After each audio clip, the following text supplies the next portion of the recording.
nosso podcast está simplesmente iluminado, com a presença de uma convidada pra lá de especial. Oftalmologista de mão cheia, especialista em córnea, cirurgia de catarata e cirurgia refrativa. Autora de do livro Cirurgia Refrativa e Óptica Cirúrgica. Sim, ela também é escritora. Apresentou inúmeros artigos e congressos nacionais e internacionais. Mas além de tudo isso, ela é linda, meiga e conquista todo mundo com esse jeito leve e acolhedor que ela possui. Ao meu lado está a Jordana Danella. Olá, doutora. Olá. E estamos com a doutora Adriana. Tudo bem, doutora? Tudo bem, doutora. Ah, que coisa um boa. Prazer estar aqui com vocês. Muito obrigada pelo convite. Nós que agradecemos. Doutora, conte um pouco sobre sua trajetória, o que te levou à medicina, especialmente assim à oftalmologia. Certo, eu acho que foi por observar os médicos que cuidaram de mim. Uma admiração mesmo por eles. Não tenho nenhum médico na família, mas aquele cuidado que a gente recebeu, eu e minha família recebemos, acho que isso me inspirou.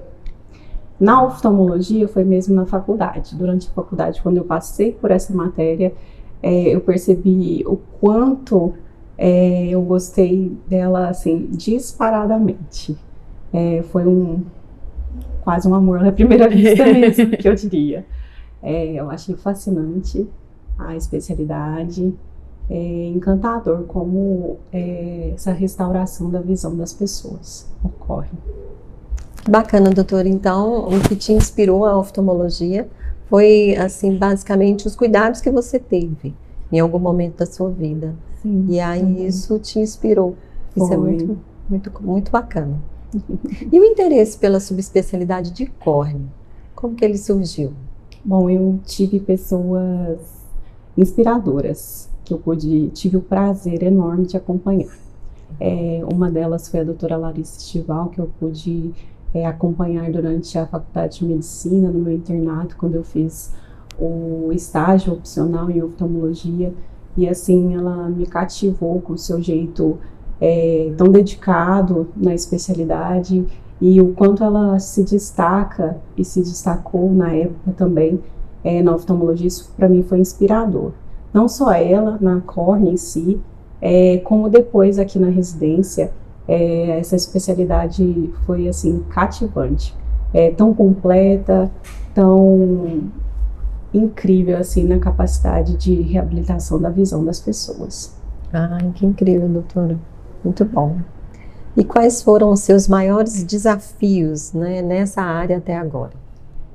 Bom, eu acho que o desafio maior é assim baseado no estudo, né, na busca por tudo que eu tive que traçar até aqui, todas as provas, né, a dedicação na medicina em geral é extrema, né, estudo, abdicação às vezes até da família, não só do lazer, né, que a gente vai longe para estudar, e esse para mim é o maior desafio, talvez a distância da família e também a abdicação de certas coisas que a gente tem que fazer para dedicar ao estudo. Quase um celibato, né? Verdade, sacerdócio. E o que tem surgido assim de mais inovador, né, no tratamento da córnea? Porque hoje a medicina ela está cada dia mais avançada, né? Sim, todos os dias tem novidades, né? Sim. A oftalmologia, como um todo, ela é uma grande aliada da tecnologia. A tecnologia acompanha demais a oftalmologia, e na parte da córnea em si, a parte dos lasers, tecnologias na área do tratamento do olho seco, e muitas tecnologias também no tratamento do ceratocone, também muita parte inovadora no tratamento do ceratocone. Doutora, você acredita assim que no futuro nós conseguiremos evitar mais transplantes com tratamentos menos invasivos? Com certeza, principalmente na área do ceratocone. Cada vez mais vem surgindo tratamentos que podem prevenir ou retardar a necessidade de um transplante de córnea. Então, com o surgimento, por exemplo, do crosslinking, a gente pode interromper a progressão do ceratocone e não deixar que esse paciente caminhe para uma fila do transplante de córnea. Então, graças a Deus, isso tem acontecido bastante. Ai, que coisa boa, doutora. A senhora pode falar um pouquinho do ceratocone pra gente? O ceratocone é uma doença da córnea de caráter progressivo. Então, o paciente percebe uma baixa de visão, às vezes, então é um grau que vai aumentando a cada avaliação, a cada consulta, e ela é provocada pelo encurvamento da córnea e afinamento progressivo. Então, a gente tem que interromper, porque senão ele pode, às vezes, ir até para o transplante de córnea. Então, esse encurvamento da córnea vai levando à baixa da visão. Geralmente, o paciente tem o hábito de coçar muito os olhos, uma doença também, além do caráter genético, tem um caráter ambiental, e é o inflamatório, a inflamação da superfície ocular. E o ato de coçar os olhos, ele pode piorar esse ceratocone. Doutora, e assim, quais os hábitos, né, ajudam a manter a córnea saudável? Sim. Porque, pelo visto, coçar não é bom, né? Isso, então... Evitar coçar. Não coçar os olhos é um conselho muito importante, né? Para não encurvar, não levar não piorar inflamações, não encurvar a superfície ocular, não levar as cicatrizes da córnea e também manter a superfície ocular sempre hidratada, para ter boa visão, boa qualidade da visão, da lágrima, né, que é um componente muito importante para a boa qualidade da visão. E o que podemos usar, doutora, para ficar com a córnea hidratada? Existem, por exemplo, os tratamentos com lubrificantes oculares, colírios, né, que hidratam a superfície ocular. Mas a hidratação da superfície ela é influenciada por vários outros fatores, né? Então tem a questão ambiental, o ar condicionado diretamente apontado para a região dos olhos, eles vão contribuir para o ressecamento mais rápido da lágrima. Existem fatores hormonais relacionados com o olho seco, existe a influência de medicamentos, né? Então, alguns medicamentos podem piorar o olho seco, né? Então, vários fatores, e até, inclusive, as cirurgias oculares, que é um ponto que eu sempre explico para o paciente. Quando ele vai ser submetido a cirurgia oftalmológica, o olho vai ficar exposto, ele vai receber anestésico, ele vai usar colírios no pós-operatório, que às vezes tem conservante, isso vai ressecar mais a superfície ocular. Então é importante o paciente saber disso.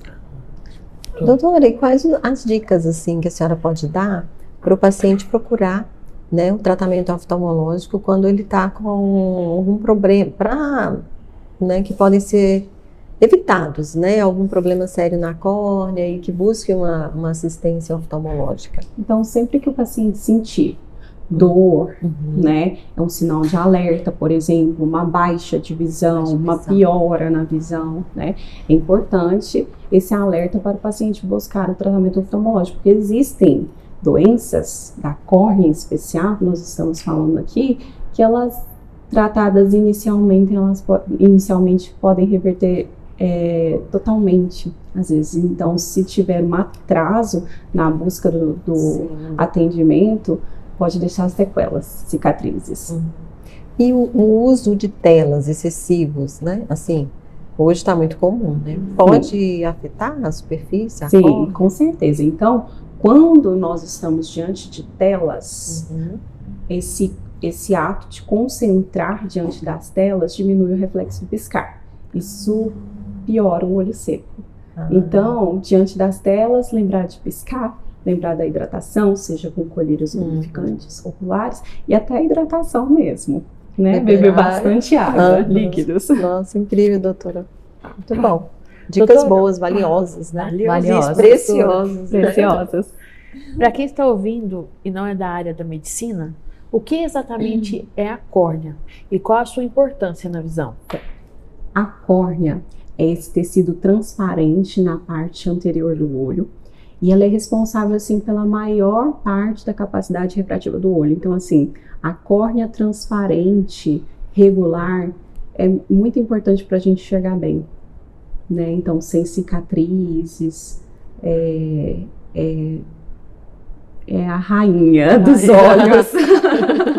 A gente pode dizer que é a janela da visão? A janela, o vidro do relógio. A transparência é fundamental. Doutora, quais são as doenças mais comuns que afetam a córnea? Bom, por exemplo, as ceratites, que são infecções, são causas importantes de doenças da córnea, inclusive podem ser graves, levar a cicatrizes e também ser, inclusive, uma causa de transplante de córnea. O ceratocone também é uma causa importante de doença da córnea. Tem algum caso marcante que te emocionou ou um desafio em relação ao tratamento de córnea ou ceratocone? Sim, existe um caso importante que foi de transplante de córnea, uma paciente que eu fui operar e o objetivo desse transplante de córnea não era óptico, ela já não tinha visão mais, ela não conseguia perceber nem a luz. Então, ela foi orientada que esse transplante seria para recuperar a transparência, a visão não. E ela me falou, não, mas eu tenho fé em Deus e um milagre vai acontecer. Eu falei, então, se Deus quiser. E isso me impressionou porque realmente isso aconteceu. Eu falei para ela que ela poderia testemunhar isso mesmo, porque realmente ela não percebia nem luz e ela foi gradativamente renovando, recuperando a visão dela no pós-operatório e eu fiquei impactada. Isso me marcou muito. Incrível, um verdadeiro milagre, né? Foi. Doutora, o que mais te motiva a continuar todos os dias na profissão? O que mais me motiva é o sorriso do paciente após a restauração da visão. Então, é muito gratificante ver o paciente que não enxergava nada, que era cego, vai lá e faz uma cirurgia e volta a visão. Ou que vai lá e coloca uma lente de contato e vai para 100% de visão. Isso assim, impagável, é muito gratificante mesmo. Além da córnea, né, que já falou de ceratocone, ela também pode falar pra gente um pouquinho da lente de contato, né, que hoje é principalmente estética, né, doutora? Sim, tirar o óculos. É maravilhoso, né? Eu comecei a usar também, eu tô amando, assim, tô encantada. Tenho várias dificuldades com a lente ainda, mas é maravilhoso. Sim. E qual que é as dicas que você pode dar hoje da lente de contato? Sim. A lente de contato é um ótimo mecanismo, uma órtese ocular que a gente diz, uma ótima opção para a gente recuperar a visão, restaurar a visão, corrigir a visão do paciente. Mas ela exige cuidados, né? Não é tão simples de colocar, que eu digo, como óculos, rapidinho coloca um óculos. Mas muitos pacientes têm queixas com óculos. A lente, ela exige produtos específicos para higienização, armazenamento, então tem que seguir para que não tenha problemas com o uso. Pode falar. Eu ia perguntar sobre cirurgia refrativa. Isso mesmo. Então, além de médica, né? Sim. Eu estudei um pouquinho, doutora, e sei que a senhora é escritora, escreveu um capítulo de um livro. Sim. E eu gostaria que você falasse um pouco sobre essa experiência pra gente e sobre a cirurgia refrativa, né? Sim.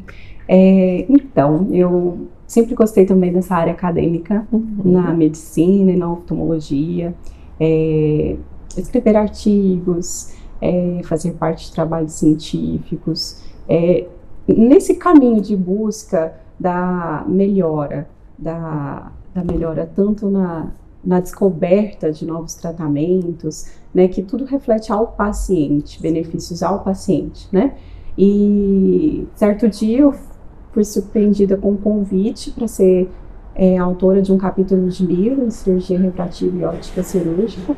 E eu fiquei assim extremamente honrada, lisonjeada com o convite, me dediquei a isso junto com outras colegas. E esse livro é referência no Brasil para cirurgia refrativa e até no mundo, né? E a cirurgia refrativa também é uma área que me encanta por deixar o paciente completamente independente do óculos, né? É sempre importante avaliar os critérios, né, de indicação. Existem os critérios, então não são todos que podem fazer a cirurgia refrativa, por isso a avaliação, a consulta, os exames complementares, para ver se o paciente tem a córnea boa, adequada para a aplicação do laser, né? Para não ter complicações. Muito bom. E a cirurgia refrativa, ela tem indicações? Todo mundo pode fazer ou não tem uma restrição, tem uma indicação? Então, numa definição básica, assim, o paciente tem que ter uma curvatura regular, ele não pode ter uma córnea muito irregular, ele tem que ter uma espessura adequada para a aplicação daquele laser. Senão, o problema disso poderia ser, por exemplo, um encurvamento anômalo da córnea, provocando o que a gente chama de ectasia e piorar a qualidade da visão. Então, é extremamente importante, eu sou muito rigorosa nisso, na indicação da cirurgia refrativa. Então, os pacientes que não podem, outra opção, por exemplo, seria a lente de contato. Ou outro tipo de cirurgia que aquele paciente possa ter indicação. E tem uma idade, doutora, específica para fazer cirurgia refrativa? Sim, eu recomendo o paciente completar 18 a 21 anos, né? Eu basicamente espero 21 anos. Por quê? Porque o paciente pode mudar o grau até lá. Então, por exemplo, a miopia, ela tende a aumentar com o crescimento. Então, o paciente cresce, o olho cresce, o comprimento axial do olho cresce, e aí a miopia aumenta. Então, a gente tem que aguardar a estabilização desse grau, para que não fique grau residual depois. Vamos. Doutora, só mais uma pergunta que eu quero fazer. Na verdade, são várias, não é? Eu queria que você falasse um pouco, né, porque além de médica, escritora, é também preceptora da residência médica do hospital. Então, que você falasse um pouco sobre essa experiência, como que você sente. Bom, eu adoro ser preceptora, eu amo ensinar. Eu sempre tive isso comigo desde a infância. Eu acho que ensinar faz a gente aprender muito mais, né? E é uma coisa que para o aluno, porque também nós já fomos alunos, né? Alunas, e quem aprende, nossa, não esquece daquela dedicação que o professor tem com a gente, né? Assim como quem é paciente não esquece daquele cuidado, com certeza. É verdade. Fica marcado, né? Fica marcado. E alguns professores marcam mais ainda, né? Mais ainda. Doutora, nós podemos, antes da gente entrar no nosso bate-bola, né? Falar assim, um pouco da sua experiência. Nós sabemos que você teve com o Papa Francisco, como que foi esse momento tão assim emocionante. Eu acho que todos nós que acompanhamos, né, no Instagram, a sua visita ao Papa, nós ficamos assim, nossa, que legal, né? Como é que ela conseguiu? Como que foi essa experiência? Divina, né? Compartilha conosco, por favor. Sim, foi uma das experiências mais incríveis que eu tive na minha vida, assim como o meu casamento, né? Foi um dia marcante.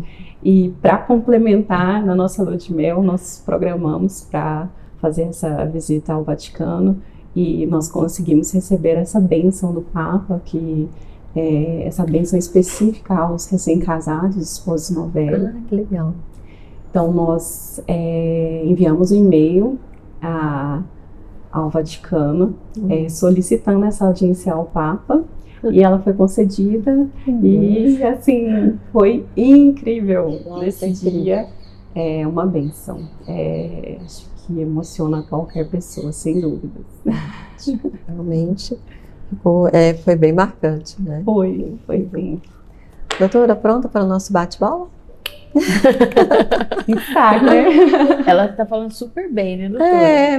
Nossa. O bate-bola eu sei que vai ser incrível. Isso, é bem simples. Então vamos lá, Jordana, qual que é a primeira? Eu já vou começar a primeira, mas ela já respondeu, né, doutora? Uma viagem inesquecível.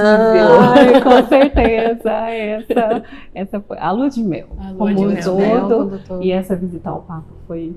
A senhora fez um passeio, né? Muito grande. Por onde a senhora passou? Onde a senhora começou?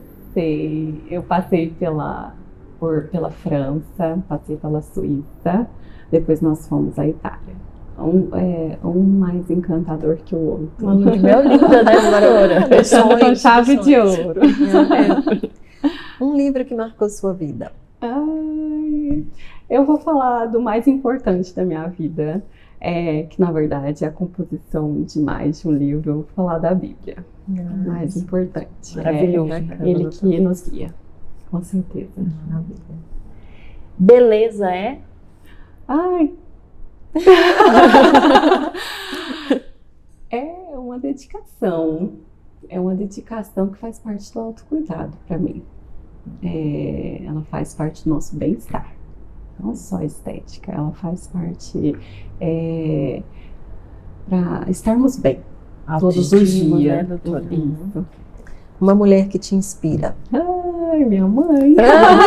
Que bom. Minha mãe maravilhosa, com certeza. Sucesso é? É dedicação, uma dedicação extrema mesmo para conseguir, para alcançar, com certeza. Doutora, um mito sobre estética que precisa acabar. Um mito sobre a Estética feminina. Tem um padrão, né? Não, né? Cada uma somos diferentes e cada uma com a sua beleza, com certeza. Um conselho que você daria a si mesmo no início da sua carreira? Estudar. Conhecimento, muito. né? Isso, com certeza. Capacidade técnica é fundamental na profissão. A córnea é? A melhor especialidade. A parte mais importante do olho. Qual conselho você daria para Adriana, não a doutora, a Adriana de 10 anos atrás? Um lindo futuro te espera. Mesmo, que lindo. Temos que sempre ser positivas, né? Acreditar, confiar em Deus, tá? Para que tudo dê certo e a gente levar a vida assim com alegria, com harmonia, com paz, sempre ver o lado bom das coisas. E tudo que você está vivendo hoje, doutora, não está nas nossas perguntas aqui, mas vem no meu coração te perguntar. Sim. Tudo que você está vivendo hoje, suas viagens, seu casamento, ser preceptora, doutora, essa área que você está exercendo, isso era um sonho para você ou você já sonhou com isso? Na verdade, é muito mais do que eu sonhei. Então, eu agradeço todos os dias a Deus por ter me proporcionado tanto, né? Tudo que acontece na minha vida é mais incrível do que eu imaginava. Então, ter conseguido estudar, passar para medicina, fazer a residência, trabalhar em um hospital tão querido, tão sério nessa área, ser preceptora, ter conhecido meu marido aqui também, em Anápolis. Aqui, acho que foi aqui no lugar lá, doutor. Então, Deus tem sempre um plano. A gente não conhece os planos de Deus, mas Ele já sabia de tudo isso e foi maravilhoso ter me mudado para cá, ter feito faculdade, a residência, ser preceptora, ter me casado e ter o meu trabalho, assim como ele é. Né? Eu fico muito feliz em poder ajudar os pacientes, ajudar as pessoas, não só na córnea, os pacientes em geral que me procuram, as crianças que eu também fico encantadas com elas, a sinceridade delas, o abraço carinhoso que eu recebo delas, então Deus é incrível mesmo pra gente, com certeza. Doutora, um sonho a realizar. Um sonho a realizar, ser mãe. Que lindo! Se Deus um dia virão. Falar nisso, o Dia das Mães está chegando, você gostaria de deixar uma mensagem para as mães? Sim, né? Para vocês que são mães, para todas as mamães, que Deus abençoe muito, que as façam fortes, firmes, como sempre são, com certeza essa força vem de Deus, vem do alto, que vocês sigam assim espalhando, distribuindo amor em tudo que façam. Muito obrigada, Muito doutora. obrigada, doutora. Em breve você estará no nosso time, né, Isso Jordana? mesmo, de guerreira, né, doutora? Amém, muito obrigada pelo convite, foi maravilhoso estar aqui com vocês, divertido. Nós que agradecemos. Nós que agradecemos a sua presença, por ter, assim, por esse momento tão especial, assim, de tanto conhecimento, Tirou né, muitas tantas dúvidas, orientações, muitas dúvidas que com certeza muitas pessoas vão tirar. E falando sobre córnea, a janela da visão, né? E nós te agradecemos, doutora. Desejamos muito sucesso, muita luz, muita paz, que continue nesse caminho, né, de assistência ao próximo. Muito obrigada. E com toda a fé que você exala. Amém. Que bom, espero ter acrescentado, né? Com certeza, de um momento iluminado. Estou aqui. Até a próxima. Até a próxima, é isso mesmo. Muito obrigada. Obrigada. Obrigada.